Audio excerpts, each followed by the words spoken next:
What college football teams are on the rise in 2024? Well, let's start off with the team that just won the American Athletic Conference, SMU. They won 11 games last season, year two under Rhett Lashlee. And before the season started, I was telling everybody that SMU was really underrated. They have a really good NIL back in. They have hit the transfer portal pretty hard. They're really good at using the portal. That's how they assemble the majority of their roster. They're not really that good recruiting yet, but the recruiting should pick up with them making the transition to the ACC. And they're in a really good spot right now because the ACC isn't bad where SMU isn't really going to benefit from joining that conference, but it's also good enough to the point where they probably aren't going to go in year one and set it on fire, but they also potentially could go in year one and win 8-9 games, which I think would start to get a lot of people's attention.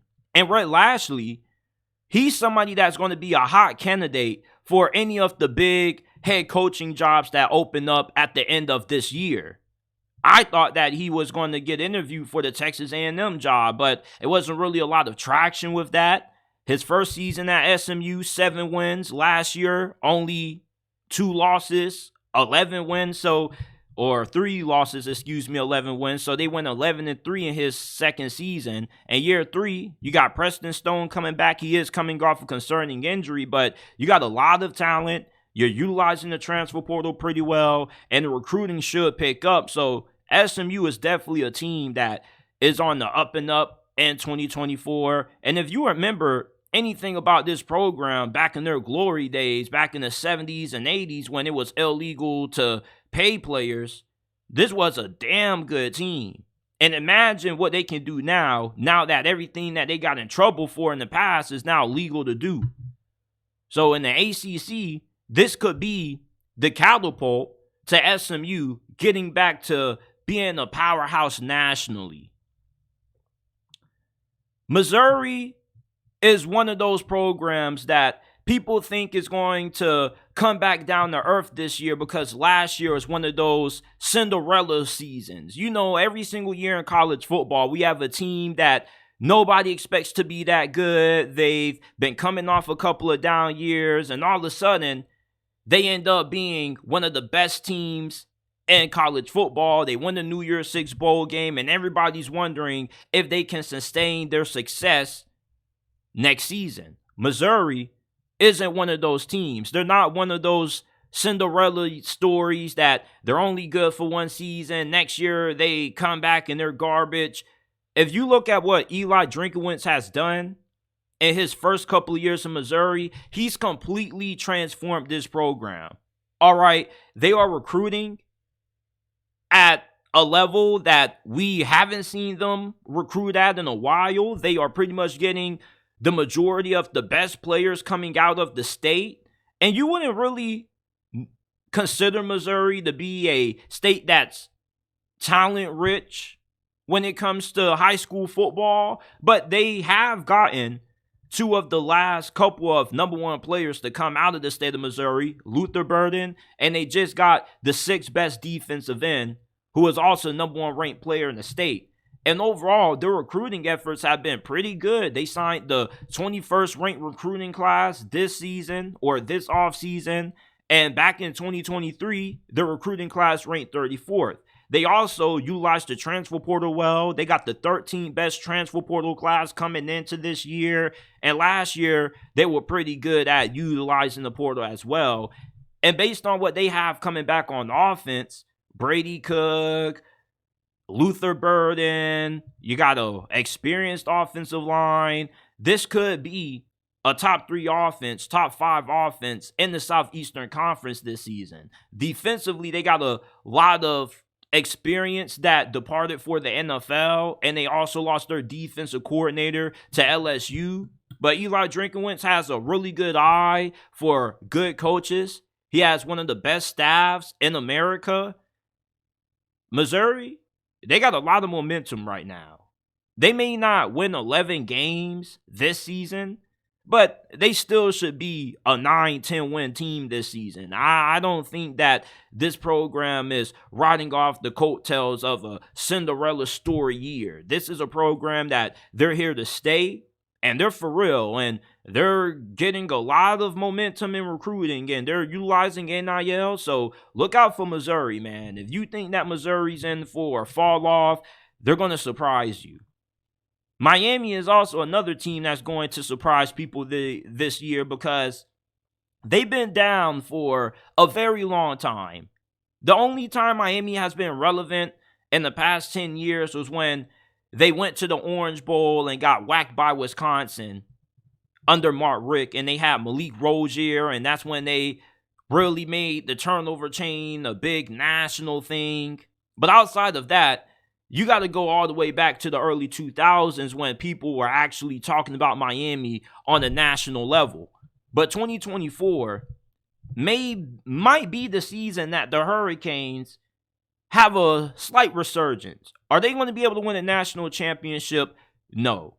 But they definitely are on pace to compete for the ACC title and possibly make it into the new expanded college football playoffs. All right. They have brought in a top 10 and top 5 recruiting class their first 2 years under Mario Cristobal. And we know that Mario Cristobal is one of the best recruiters in college football. The question with him is, you know that you got a good team. Are you going to be able to maximize the amount of talent that you have? That's going to be key for Miami this season. You got Cam Ward. You have the experienced offense. You got a really good offensive coordinator. Miami, year one under Mario Cristobal, 5 wins. This past season, 7 wins. Yeah, it may be 2 more wins, but if you think back to that Georgia Tech game and a couple of other close losses that they had, this easily could have been a year last season where they could have found themselves maybe winning 8-9 games possibly. So I think that Miami is on a really good trajectory. It seems like 2024 has been the year that everybody in that organization has had circled.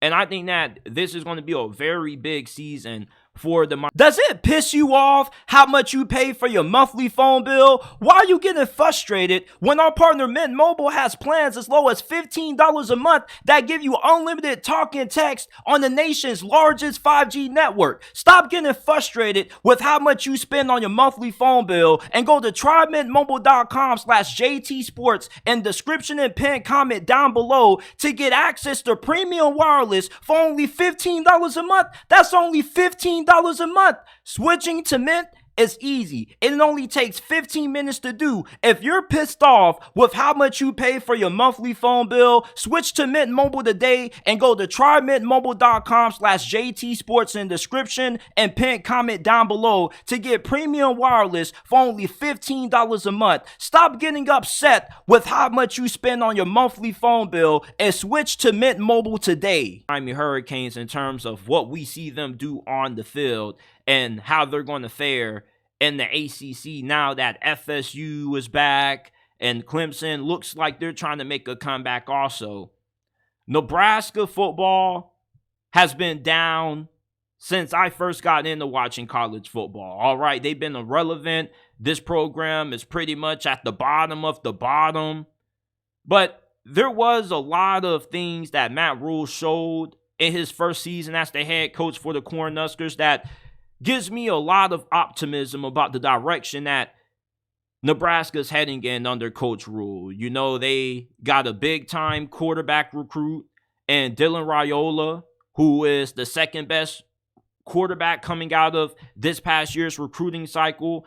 And if he develops and he reaches his potential, then Nebraska football, not only are they going to go from being irrelevant to relevant again, but they easily could contend for the Big Ten. When you have a quarterback that has the kind of talent and potential of Dylan Raiola, if he reaches that, he's one of those kinds of recruits that can change your program around. He can help resurrect Nebraska or help be part of the resurrection of Nebraska football. They also have recruited pretty decently They are bringing in 2 top 25 classes consecutively under Matt Rule.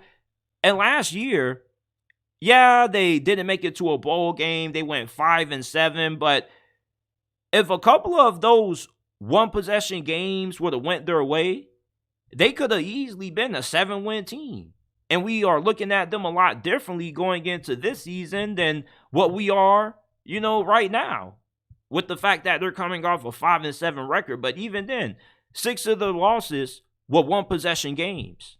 So if you are in one possession games in year one under Matt Rule, imagine how many close games you're going to be able to win this season now that you're going to have a better team that's going to be a little bit more experienced. Now, Matt Rule still wants to build this team mostly through recruiting, but the transfer portal, if there's a couple of players here or there that could help be a quick fix to a position of need, they're going to go ahead and grab them and address those positions. But Nebraska, you got Dylan Raiola, you got a pretty good coaching staff, you're recruiting excellent. I think that Nebraska football, they're going to be back sooner rather than later. And eventually, Matt Rule should have Nebraska football at least competing for a Big Ten championship spot. Because I definitely do believe that with the ascension that this program is making in terms of utilizing the portal and recruiting and how well they are recruiting right now, the trajectory definitely has to be really promising. Colorado, the Deion Sanders experiment in 2024 is going to either be a big success or it's going to be a massive failure. And this is the year that they've been planning for, because last season they had high expectations in terms of, wanting to win more than what they did previously before Coach Prime did.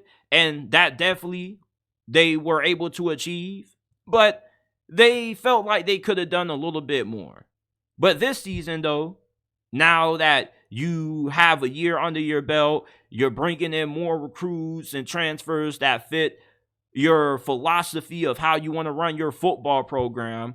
This is the year where Colorado, if you thought that the hype was high for them when they started out 4-0, you haven't seen anything yet, because the hype train is going to be full and that thing's going to be packed. And they're going to be good this year because they got Deion Sanders and they are improving the offensive line. There's no reason why they shouldn't be anything less than a 7-win team at minimum.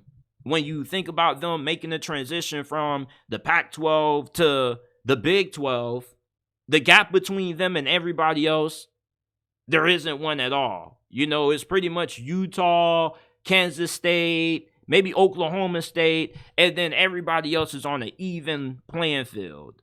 So Colorado, they aren't recruiting at a high level, but that's only because Deion Sanders' mentality is, why would I just go after high school guys when I'm trying to win as quickly as possible right now? And the best way to do that is by just utilizing the transfer portal.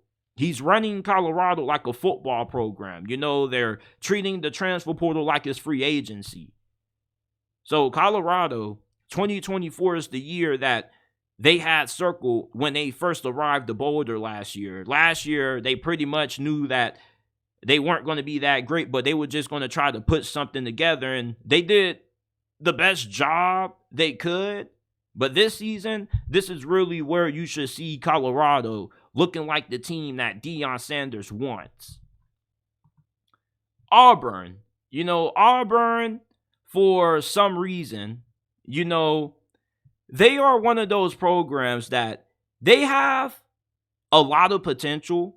It's just that it's so hard to win at Auburn because of the disadvantage that you have going up against some of the sport's best teams every single year, having to recruit against Alabama. But now that Nick Saban's gone, things should be a little bit more easier for Hugh Freeze because he is a better recruiter than what Kalen DeBoer is.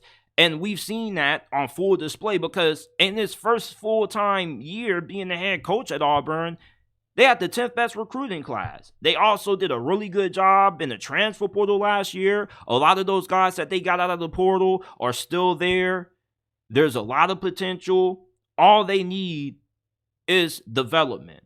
Can Hugh Freeze help those young players that he got out of the portal reach the next level? Defensively, they have a couple of holes they got to fill because they lost some veterans to the NFL. But offensively, this should be a pretty good offense. This should be a pretty decent team. We know that Hugh Freeze is a really good offensive-minded coach. What he does from a schematic standpoint is really impressive. But overall, if Auburn wants to be able to take that next step, which they won 6 games last year, you want to get the 8-9 wins this year, you need better quarterback play out of Peyton Thorne. He's not that great, but Hugh Freeze, with him being in his second season under him, he should make a little bit of improvement, good enough where Auburn could find themselves in the middle of the pack of the SEC versus being a little bit down on the bottom of the ladder. So these are my 6 college football teams that are on the rise in 2024. Give your thoughts about some teams that you believe are on the rise. List some that you disagree with. I'm excited to hear what you guys have to say about this list. It took me a very long time to make.